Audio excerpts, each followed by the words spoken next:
What's good, everybody? Welcome back to the channel. Hope you're all having a great day. And if you're new to the channel too and want to hit the subscribe button, that would help me out immensely. In the last video, we installed the chase bays and Tilton clutch master, as well as the Tilton flow control valve, and it looks amazing. Thank you so much, everybody, for the positive feedback.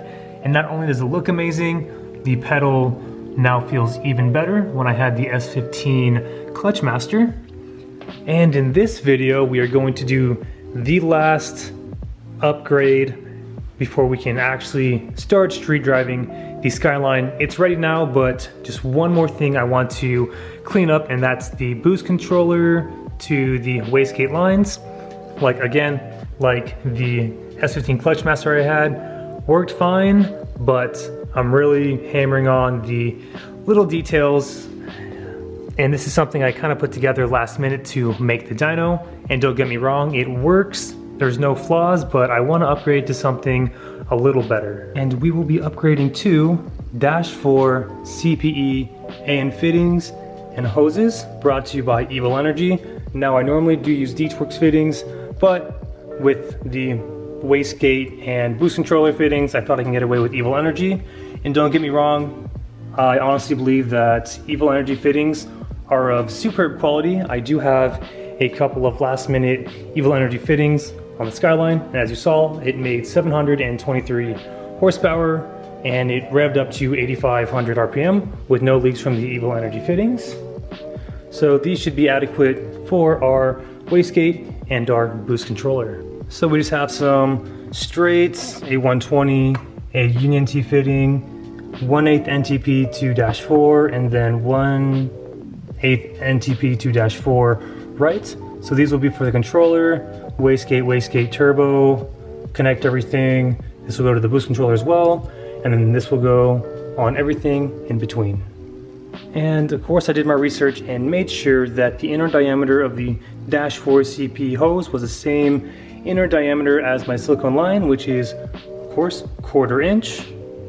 Silicone lines are also 1/4 inch, and from research I've done, a good rule of thumb is just to utilize 1/4 inch. Anything smaller is no good, and anything bigger should be fine, providing you're running more boost and have a bigger displacement motor.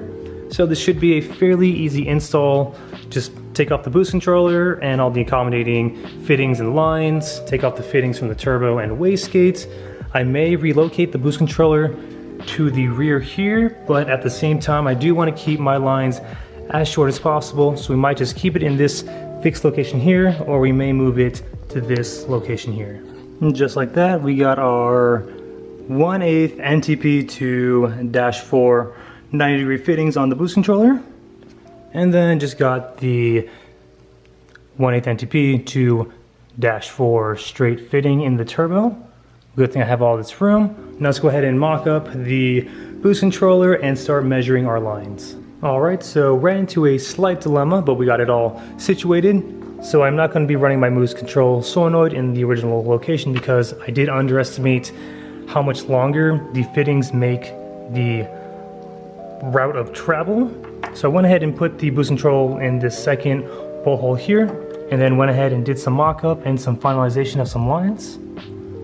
Honestly, this looks like I complicated my wastegate and boost lines even more, but it's going to look sick and it's going to be leak free. But I went ahead and ordered 2 more Dash 4 90s. These are PTFE, so I can't utilize them for mock-up purposes only. And then for this right angle, we're going to go ahead and put a straight fitting on it, and followed by another 45, and that'll route cleanly towards the wastegate. So what I'm going to go ahead and do is make this line here, and then when the 90s come in, we can just reconnect these and then start building our wastegate lines. But so far, looks good. All right, and just got done taking off the wastegate and adding the 1/8 NTP to -4. This thing is sick. This thing changed colors like crazy. Also, this vanging clamp was like froze to the manifold and the wastegate. Put a couple whacks with the mallet and got it free. And then inspecting the firing, this is also super cool too. Everything is good. I did notice that my wastegate was leaking ever so slightly, but I'm imagining since, you know, dyno tune, heating, and then shrinking and then heating again just caused this little banding clamp to get loose. But at this moment in time, now we just put the wastegate back on and we wait for our new fittings to come in and we can solidify our new setup. All right, got the wastegate back on and just got done making one of the wastegate lines to go to the boost controller. And of course we have it heat sleeved, and the heat sleeve was surprisingly the perfect length. And just like that, everybody, we have completed our boost solenoid and wastegate lines. To me, honestly, I think it looks better than the silicone, but at the same time, it definitely looks like I overcomplicated the system. And of course, there's like a million different ways I could have recreated this.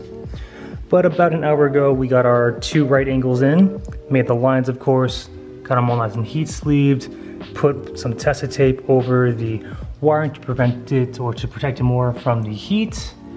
And now all that's left is to start the Skyline, make sure the wastegate is not leaking. I'm gonna triple check that bandaging clamp one more time before I do so. And if everything checks out, we can finally drive the Skyline. Skyline back on the ground. Turns out that I do need to buy a brand new V-band clamp for my wastegate. It is leaking a little bit, no matter how much I adjust it and tighten it, it is leaking, but Skyline is looking good. Skyline is also super dirty. So to close out the video, let's go ahead and give the Skyline a good wash. All right, so I literally started this thing, let it run for like 10 minutes, like 5 hours ago, so should be good on a first start.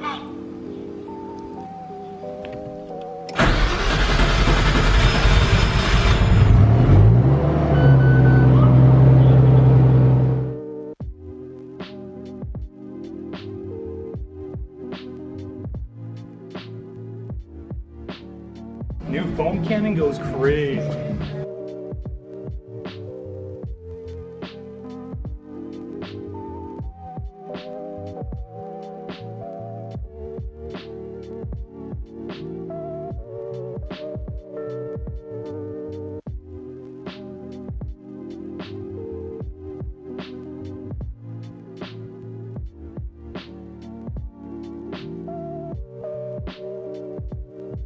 And just like that, the Skyline is nice and clean.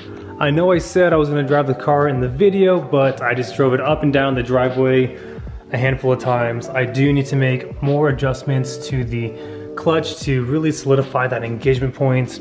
But other than that, no leaks from the boost controller and wastegate lines. Just need to, again, buy a new V-band clamp because my wastegate is leaking. And on that note, everybody, that is all I have for you in this video. I promise you very soon we will be doing some driving videos in the Skyline, point of view footage, getting some reactions from my family and friends and coworkers as well. I have it all planned out, just again want to hammer out the fine details on the build. And of course, I want to practice driving this car again, since it's a whole new animal with the clutch, drivetrain, everything's new. So again, the only way for me to practice is, of course, for me to drive the car. But all that coming very soon. What I am stoked for, to let you guys know if you made it to the end of this video, is I got the final parts of this build, which are going to fully solidify version 3 of the Skyline.